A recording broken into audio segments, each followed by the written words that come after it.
झाड़ू मार मार के उत्तर प्रदेश की राजनीति से जुड़ा। और इसकी शुरुआत नगर पालिका के चुनाव से आप लोगों को करना है। नगर पालिका का चुनाव हमारा सेमीफाइनल होगा 2024 और 2027 में इनसे फाइनल मैच खेलने का काम हम लोग करेंगे। और आज आपकी ताकत देखकर मुझे लग रहा है कि इस नगर पालिका के चुनाव में, जहां पर वार्ड के चुनाव होंगे, जहां पर नगर पंचायत के चेयरमैन के चुनाव होंगे, जहां नगर निगम के मेयर के चुनाव होंगे, इन चुनावों के अंदर भारतीय जनता पार्टी को पराजित करके आम आदमी पार्टी का झंडा गाड़ने में हम लोग कामयाब होंगे। और जाइए और कहिए, लोगों को समझाइए, उनको बताइए कि ठीक है, आपने विधानसभा में वोट नहीं दिया, आपने एक चुनाव में मोदी जी को वोट दिया, एक चुनाव में योगी जी को वोट दिया। अरे ये तो शहरों की सफाई का मामला है, सफाई के लिए तो झाड़ू चाहिए, झाड़ू। ये झाड़ू वाला काम हमको दे दो। झाड़ू कई मामले में फायदेमंद है। घर की गंदगी साफ करना हो, झाड़ू चाहिए। मोहल्ले की गंदगी साफ करना हो, झाड़ू चाहिए। पार्क की गंदगी साफ करना हो, झाड़ू चाहिए। नदी की गंदगी साफ करना हो, झाड़ू चाहिए। शहर की गंदगी साफ करना हो, झाड़ू चाहिए। और राजनीति की गंदगी साफ करना हो तो क्या चाहिए? क्या चाहिए? झाड़ू चाहिए। झाड़ू चाहिए। और झाड़ू बहुत काम की चीज है। अगर किसी के ऊपर भूत सवार हो जाता है तो हमारे गांव में वो लोग झाड़ू मार के उसका भूत उतारते हैं कि नहीं उतारते? अजय गौतम जी उतारते हैं ना? उतारते हैं ना? ये बता पाए? उतारते हैं भूत। और सत्ता का भूत सवार हो जाए तो क्या चाहिए? क्या चाहिए? तो योगी सरकार के ऊपर सत्ता का भूत सवार हो गया है, उनको उसका भूत उतारने के लिए हमको क्या चाहिए? झाड़ू चाहिए। थोड़ा सा हट जाओ। तो उत्तर प्रदेश के कई इलाके इस वक्त बाढ़ से पीड़ित हैं। अगर ब्रज प्रांत का भी कोई जिला ऐसा है जो बाढ़ से पीड़ित है तो वहां जाकर लोगों के लिए राहत का काम कीजिए। आम आदमी पार्टी की पहचान सेवा की पहचान है। आम आदमी पार्टी की पहचान संघर्ष की पहचान है। आम आदमी पार्टी की पहचान आंदोलन की पहचान है। इसलिए इस बाढ़ पीड़ित इलाकों में जहां जहां उत्तर प्रदेश के अंदर बाढ़ आई है, हमारे कार्यकर्ता जाएं और लोगों की सेवा के लिए काम करें, लोगों की मदद के लिए काम करें, लोगों को राहत पहुंचाने के लिए काम करें। क्योंकि मैं कल अंबेडकर नगर का वीडियो देख रहा था। अंबेडकर नगर का वीडियो देख रहा था। अंबेडकर नगर के वीडियो में वहां का एक डीएम बैठा हुआ था, चश्मा लगा के बैठा हुआ था।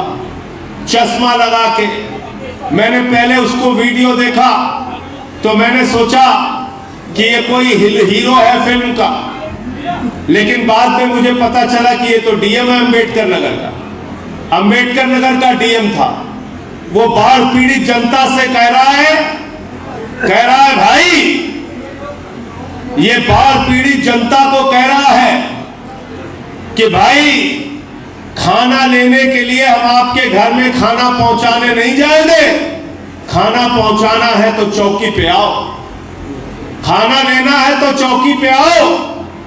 इसका मतलब बाढ़ पीड़ित जनता को आदित्यनाथ की सरकार का डीएम भीख देने का काम कर रहा है। वो जिस भाषा में बात कर रहा है उसका दिमाग ठीक करने की जरूरत है। और दिमाग ठीक होता है आंदोलन से, संघर्ष से, आवाज उठाने से, गरीब की आवाज बनने से। इसलिए बाढ़ पीड़ित इलाकों में जो लोग त्रस्त हैं, परेशान हैं, उनके लिए हम सब लोगों को काम करना है, उनके लिए हम लोगों को मेहनत करना है। एक पार्टी है इस देश के अंदर, भारतीय जनता पार्टी, जिसका केंद्र में राज, जिसका उत्तर प्रदेश में राज। आप इनसे कोई भी सवाल पूछिए, कहिए महंगाई कैसे कम होगी, कहते हैं हिंदू मुसलमान। हमारे बच्चों को अच्छा स्कूल कैसे मिलेगा, कहते हैं हिंदू मुसलमान। अरे किसान को फसल का दाम तो दे दो, कहते हैं हिंदू मुसलमान। बेटियों की इज्जत लूटी जा रही है, कानून व्यवस्था ठीक करो, कहते हैं हिंदू मुसलमान। कर्ज के बोझ के तले किसान आत्महत्या कर रहा है, कहते हैं हिंदू मुसलमान। अरे नौजवान बेरोजगारी के कारण दर दर की ठोकरें खा रहा है, कहते हैं हिंदू मुसलमान।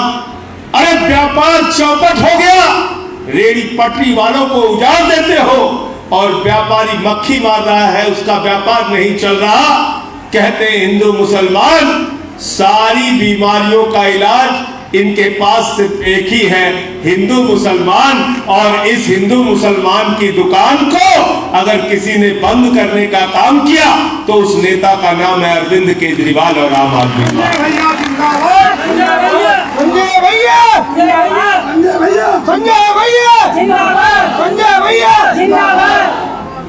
हम हिंदू धर्म को मानते हैं, लेकिन हम उस हिंदू धर्म को मानते हैं जो हिंदू धर्म कहता है वसुधैव कुटुंबकम, पूरा विश्व हमारा परिवार है।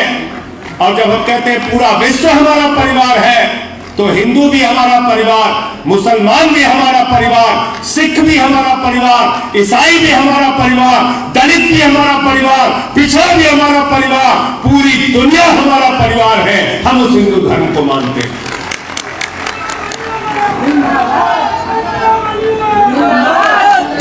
हम उस हिंदू धर्म को मानते हैं जो हिंदू धर्म कहता है, जिसकी रामचरितमानस की चौपाई कहती है, सब नर करहि परस्पर प्रीति, सारे लोग आपस में प्रेम से रहे। हम उस हिंदू धर्म को मानते हैं।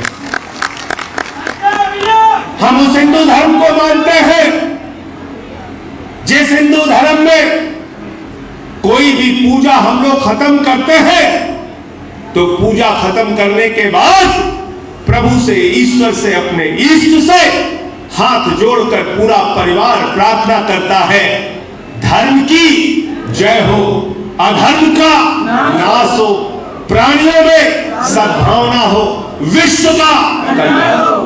क्या कहते हैं? विश्व का कल्याण। क्या कहते हैं? विश्व का कल्याण। जोर से बोलिए। विश्व का कल्याण। क्या कहते हैं? विश्व का कल्याण। विश्व का कल्याण। प्राणियों में सद्भावना हो। और भाजपाई क्या कहते हैं? प्राणियों में दुर्भावना हो। झगड़ा कराओ। इनका भाजपाइयों का नाम मैंने दे दिया है भारतीय झगड़ा पार्टी। अपने मोहल्ले में बुला लोगे, मोहल्ले वालों में झगड़ा करा देंगे, और ज्यादा दिन घर पे बुला लिया तो पति पत्नी में झगड़ा करा। ये भारतीय झगड़ा पार्टी है। और दूसरा क्या है? भारतीय झूठा पार्टी। और ये बात मैं क्यों कह रहा हूं? क्यों कह रहा हूं ये बात? मोदी जी ने क्या कहा था? इतना काला धन लाएंगे, इतना काला धन लाएंगे, इतना काला धन लाएंगे कि हर आदमी के खाते में कितना जमा हो जाएगा? जोर से बोलिए। सबको याद है, कोई भूला नहीं। 15 लाख आ गया, 15 पैसे भी नहीं आए। और जो हमारी माताओं बहनों ने अपने पति से 1500 की नोट छिपा के रखी थी कि बेटी की शादी होगी तो ये पैसा काम आएगा, घर में कोई मुसीबत होगी तो ये पैसा काम आएगा, छोटा सा मकान बनाना होगा तो ये पैसा काम आएगा।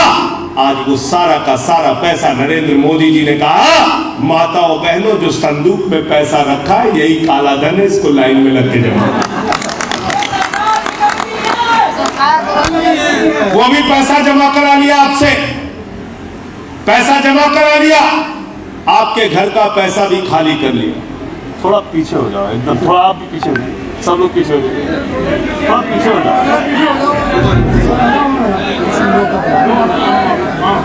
सारा पैसा जमा करा लिया, पैसा आपका खाली कर लिया। और काला धन की रिपोर्ट आई, काला धन स्विट्जरलैंड की पैंट में 2 गुना हो गया, 2 गुना काला धन 2 गुना हो गया। फिर बोले किसानों की आमदनी 2 गुना करेंगे।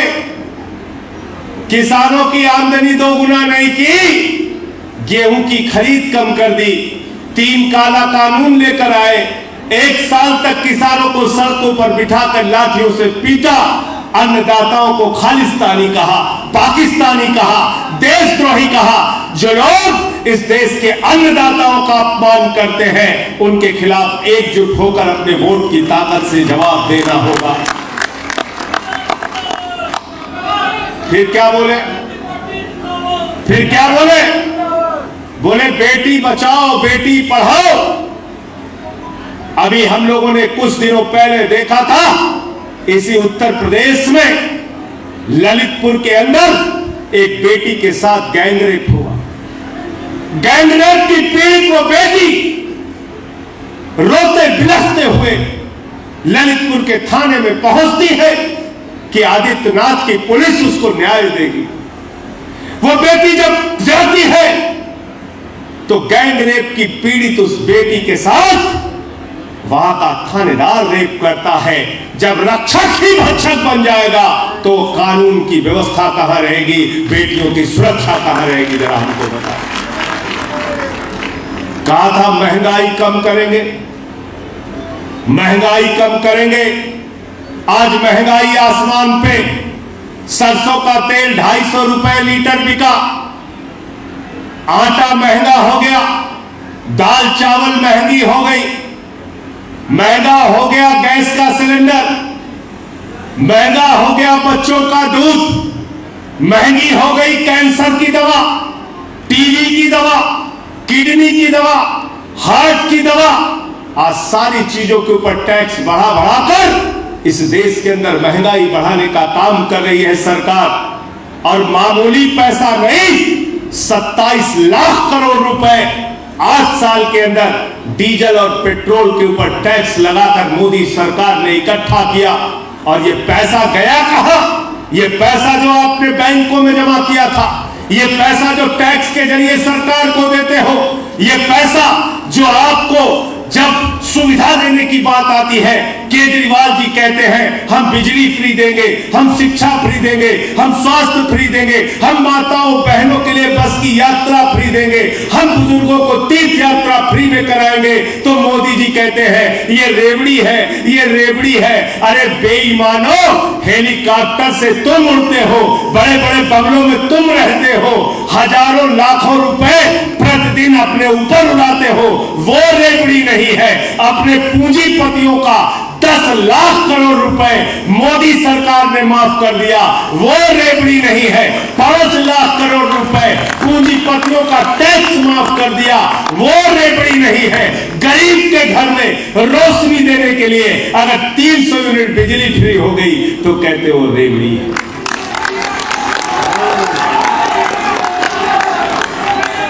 आम आदमी पार्टी के कार्यकर्ताओं, जाओ पूछो रेवड़ी क्या है, पूछे रेवड़ी क्या है। इस देश के आम आदमी का पैसा जो बैंकों में जमा था, वो पैसा कर्जा उठाकर दिया गया। किसको दिया गया?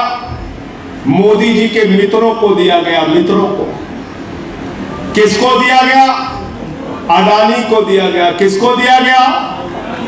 अडानी को दिया गया। नरेंद्र मोदी जी की जब सरकार बनी, अभी हमसे मीडिया वालों ने एक दिन पूछ लिया, बोले संजय सिंह जी बहुत बड़ी खुशखबरी है। मैंने कहा क्या खुशखबरी है? कहने लगे अडानी दुनिया का दूसरे नंबर का अमीर बन गया। मैंने कहा हाँ, मैंने भी सुना है 2 नंबरी अमीर बन गया। बाप नंबरी तो बेटा, बाप नंबरी तो बेटा। तो मोदी जी इनके बाप है राजनीति में, और ये 10 नंबरी। तो ये 2 नंबरी अमीर बन गए। तो मैंने कहा कि भाई 14 में इनकी संपत्ति कितनी थी? जब नरेंद्र मोदी जी प्रधानमंत्री बने तो अडानी की संपत्ति थी 37,000 करोड़ रुपए। सुन लेना कायदे से। मैंने कहा 18 में कितनी थी? कहने लगे 57,000 करोड़ रुपए। मैंने कहा 2020 में कितनी हुई? कहने लगे 2.5 लाख करोड़ रुपए। अरे मैंने कहा जो कोरोना की महामारी थी, पूरी दुनिया में लोगों की जान जा रही थी, 2022 में कितनी हुई? कहने लगे 13.5 लाख करोड़ रुपए। कितना? जीरो लगाते लगाते थक जाओगे। और कर्जा कितना मिला है? कितना कर्जा मिला है अडानी को मालूम है? इसमें कितने कितने लोग बैंक का कर्जा लिए हैं? बताओ, हाथ उठाओ जरा। लिए हो ना? अगर 2.5 लाख रुपए का कर्जा लेना हो तो नितिन त्यागी मुझे बता रहे थे चप्पल घिस गई थी एक बार इनको पढ़ाई के लिए लोन लेना। कहने लगे कभी मैनेजर के पास जाओ, कभी फील्ड ऑफिसर के पास जाओ, कभी क्लर्क के पास जाओ, यहां रिश्वत खिलाओ, वहां रिश्वत खिलाओ। 2.5 लाख का लोन लेने में इनको मुसीबत आ गई। लेकिन अडानी को जो कर्जा मिला है, आपका जो पैसा उठाकर दिया गया है, वो पैसा है 2.5 लाख करोड़ रुपए। कितना?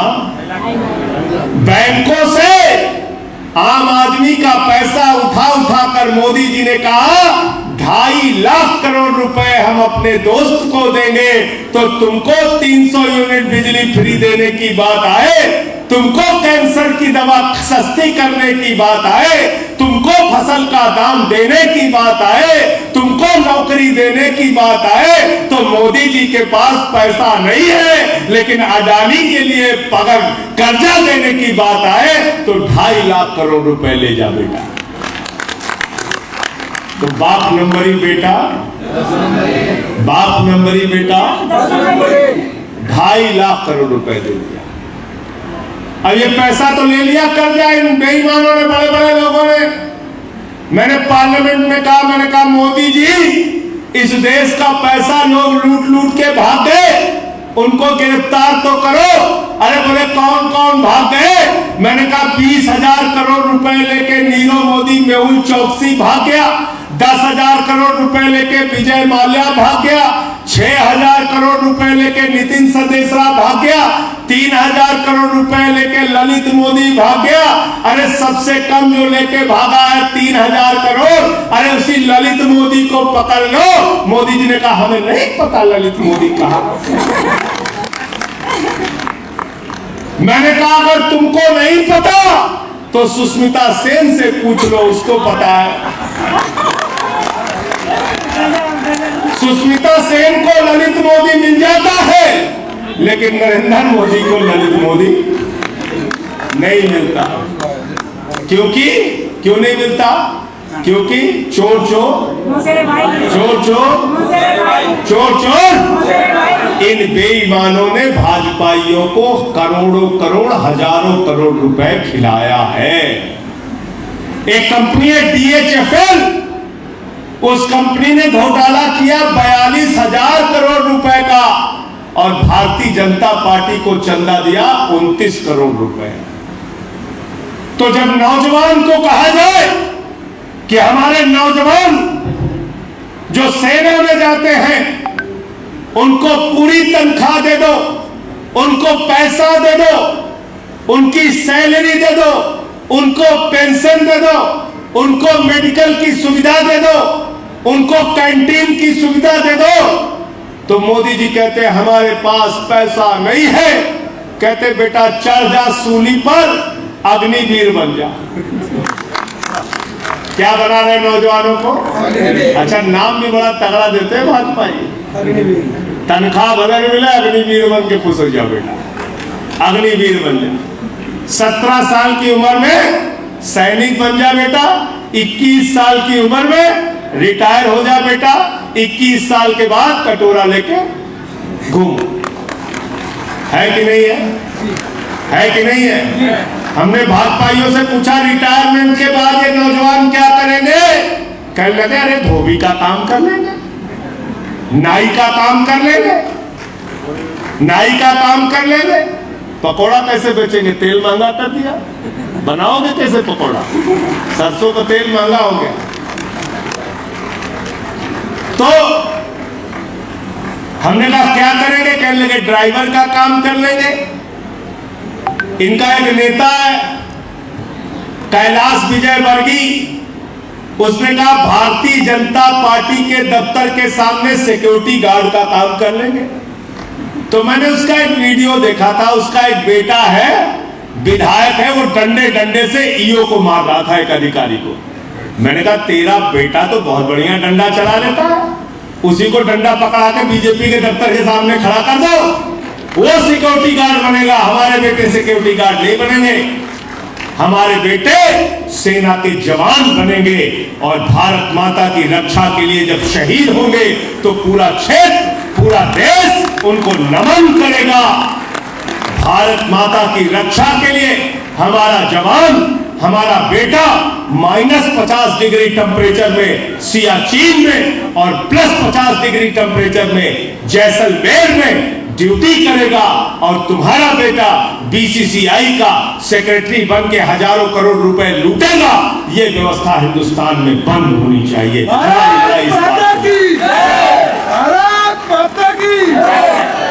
तो स्कूल बनाना है तो किसको वोट देना होगा? झाड़ू को। अस्पताल बनाना है तो किसको वोट देना है? अपने शहर की सफाई करनी है तो किसको वोट देना है? सड़कें अच्छी बनवानी है तो किसको वोट देना है? झाड़ू को वोट दोगे तो बिजली फ्री, शिक्षा फ्री, स्वास्थ्य फ्री, इलाज फ्री, बुजुर्गों की तीर्थ यात्रा फ्री, माताओं बहनों के लिए बस की यात्रा फ्री।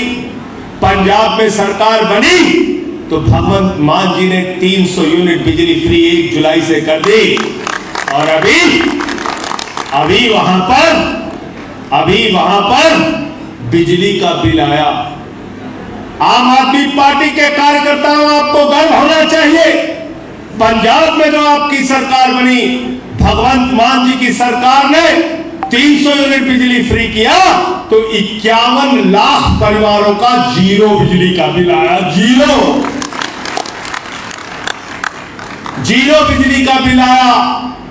पंजाब में, दिल्ली में नारा लग रहा है बिजली का बिल है जीरो, और केजरीवाल भगवंत मान है हीरो। ये काम हो रहा है। तो भाजपाई क्यों घबराए हुए हैं? क्योंकि केजरीवाल जी ने इनका हिंदू मुसलमान की राजनीति वाली दुकान शटर कह दिया। आपको स्कूल अस्पताल पे बात करना होगा तो उस पे कहते हैं हम तो पढ़ेंगे नहीं आए रहे, कैसे परीक्षा दे? ये तो गलत क्वेश्चन आ गया। हम तो पढ़ाई हिंदू मुसलमान की किए थे, स्कूल अस्पताल पूछ रहे हैं केजरीवाल। ये तो गलत हो गया, गलत हो गया। जैसे ही गुजरात में पहुंचे, दिल्ली और पंजाब जीतने के बाद रोज ईडी भेजते हो, रोज सीबीआई भेजते हो, रोज दिल्ली पुलिस भेजते हो। मैं कहना चाहता हूं मोदी जी, 24 मुकदमे योगी आदित्यनाथ जी ने भी उत्तर प्रदेश के अंदर मेरे ऊपर किया है। 2400 मुकदमे कर लो, आम आदमी पार्टी के कार्यकर्ताओं और नेताओं को उठा के जेल में डालो, लेकिन हम लोग झुकने वाले नहीं हैं, रुकने वाले नहीं हैं। तुमसे लड़ेंगे और जीतेंगे। इस देश के आम आदमी की जीत होगी। संजय भैया, संजय भैया। हमको मुकदमों और एफआईआर से मत डराओ। ये बहुत मुकदमे और एफआईआर देखे हमने। अभी क्या कर रहे हैं? जब चुनाव में हार जाते हैं तो विधायक खरीदते हैं। एक पार्टी है कांग्रेस पार्टी, उसकी हालत हो गई है। बहुत पहले मैंने एक फिल्म देखी थी, दूल्हा बिकता है। कांग्रेसी कह रहे हैं विधायक बिकता है। उनकी बोली लग रही, गोवा में बिक जा रहे हैं, मध्य प्रदेश में बिक जा रहे हैं, कर्नाटक में बिक जा रहे हैं। गोवा में बिक गए 8 विधायक। 9 सरकारें भारतीय जनता पार्टी ने पिछले 8 साल में तोड़ के बनाई है, तोड़ के। महाराष्ट्र में विधायक तोड़ के सरकार बना ली, कर्नाटक में विधायक तोड़ के सरकार बना ली, मध्य प्रदेश में विधायक तोड़ के सरकार बना ली, उत्तराखंड में विधायक तोड़ के सरकार बना ली, अरुणाचल में विधायक तोड़ के सरकार बना ली, पूरे हिंदुस्तान में खाली सभी, गोवा में विधायक तोड़ के सरकार बना ली, पूरे हिंदुस्तान में खाली विधायक तोड़ के सरकार बना ली। और क्या कहते हैं ये बेईमान? कहते हैं ये ऑपरेशन लोटस। एक इतनी दुनिया की अपने आप को सबसे बड़ी कहने वाली पार्टी, वो अपने चुनाव चिन्ह के नाम पर भ्रष्टाचार का ऑपरेशन चला रही है। कह रही है ऑपरेशन कमल है, ये कमल विधायक खरीद रहे हैं। हमसे एक बार एक टीवी चैनल पर बीजेपी के प्रवक्ता ने कहा कि संजय सिंह जी, विधायक हम लोगों ने कहां और कैसे खरीदा, मुझे बताइए। मैंने कहा तुम तो ऐसे पूछ रहे हो जैसे हाफिज सईद कहे कि कहां आतंकवाद की घटना को अंजाम दिया, हमको बताइए। डाकू गब्बर सिंह अगर आपको कहे कि बताइए हमने कहां डकैती डाली, तो भाजपाई अगर कह रहे हैं, मैंने कहा तुम लोग इतने भोला बालक बन गए, तुम्हें पता नहीं तुमने महाराष्ट्र में कैसे सरकार बनाई, तुम्हें पता नहीं गोवा में कैसे विधायक तोड़ा, तुम्हें पता नहीं कर्नाटक में कैसे तोड़ा, तुम्हें पता नहीं कैसे मध्य प्रदेश में तोड़ा। क्या रामायण का श्लोक सुना के तुम विधायक तोड़ते हो? अरे हजारों करोड़ के धंधेबाजी करके तुम विधायक तोड़ते हो, मंत्री का लालच देके तुम विधायक तोड़ते हो। तुम्हारी ये राजनीति दिल्ली और पंजाब में चलने नहीं देंगे। और पंजाब में तो पूरी सरकार है, वहां पुलिस है। भाजपाइयों अगर वहां विधायक खरीदने जाओगे तो पकड़ के तुमको जेल में भी डालेंगे, जेल में भी डालेंगे। तो साथियों, इनसे आप किसी न्याय की, किसी अच्छे काम की उम्मीद मत कीजिए। ये कौन सी पार्टी है? ये कैसे लोग हैं? मैं तो इनको कहता हूं कि ये अपशकुनी लोग हैं। अपशकुनी का मतलब कोई बात बोल दी, कोई बात कह दी, आपके साथ वो दुर्भाग्यपूर्ण घटना हो गई वो घटना। और मुझे याद है, ये ऐसी पार्टी है, केजरीवाल जी कहते हैं चुनाव जिता दो हम तुम्हारे बच्चों के लिए स्कूल बनाएंगे, चुनाव जिता दो हम तुम्हारे बच्चों के लिए अस्पताल बनाएंगे, चुनाव जिता दो हम तुम्हारे लिए सड़कें बनाएंगे, चुनाव जिता दो हम तुमको फ्री बिजली देंगे, फ्री शिक्षा देंगे, स्वास्थ्य देंगे। और हमारे देश के प्रधानमंत्री नरेंद्र मोदी जी कहते हैं भाइयों और बहनों, गांव गांव में कब्रिस्तान है तो शमशान होना चाहिए कि नहीं होना चाहिए? शमशान बनाने की बात पूरे चुनाव में कहते थे, शमशान बनाना है, शमशान बनाना है, शमशान बनाना है। और इन अपशकुनियों ने, इन बेईमानों ने ऐसी भाषा बोली कि ऐसे अभागे लोग हैं ये कि लाखों की संख्या में कोरोना की महामारी में शमशान बन गया। हमारे गांव में लोगों की मौतें हुई, नदी के घाट पर चील कौए कुत्तों ने उन परिजनों की लाशों को नोचने का काम किया। ऐसी अपशकुनी पार्टी को मिलकर हराने का काम करना है, इनको जमानतें जब्त कराना है और इनसे कहना है हमको शमशान नहीं चाहिए, हमको अपने बच्चों के लिए स्कूल और अस्पताल चाहिए। उत्तर प्रदेश की तरक्की चाहिए। संजय भैया, संजय भैया। अब 3-4 मिनट मेरी अंतिम बातें ध्यान से सुन लेना। ये बातें तो मैंने तर्क की दी जो जनता के बीच में जाकर आपको कहना है, और भारतीय झूठा पार्टी से लड़ना है, उनके झूठ को उजागर करना है। लेकिन ये काम करने के लिए आपको मजबूत संगठन की जरूरत है, साथियों। जनता के लिए संघर्ष करने की जरूरत है। आज से ही जुट जाना, अपने अपने इलाकों में सदस्यता अभियान चला के हर वार्ड में जो लोग चुनाव लड़ना चाहते हैं, आवेदन फॉर्म आपके पास पहुंच गया है, आवेदन भरिए। जो अच्छे कैंडिडेट चुनाव लड़ना चाहते हैं उनका आवेदन भरवाइए। हमारे कार्यकर्ता, हमारे पदाधिकारी ऐसे लोगों से संपर्क करने के लिए जाएं जो पिछले चुनाव में दूसरे नंबर पे थे, तीसरे नंबर पे थे, या पहले नंबर पे थे जो आपकी पार्टी में आना चाहते हैं? क्योंकि दिल्ली के बाद, पंजाब जीतने के बाद आज पूरे देश में आम आदमी पार्टी के प्रति भरोसा बढ़ रहा है, मजबूती बढ़ रही है।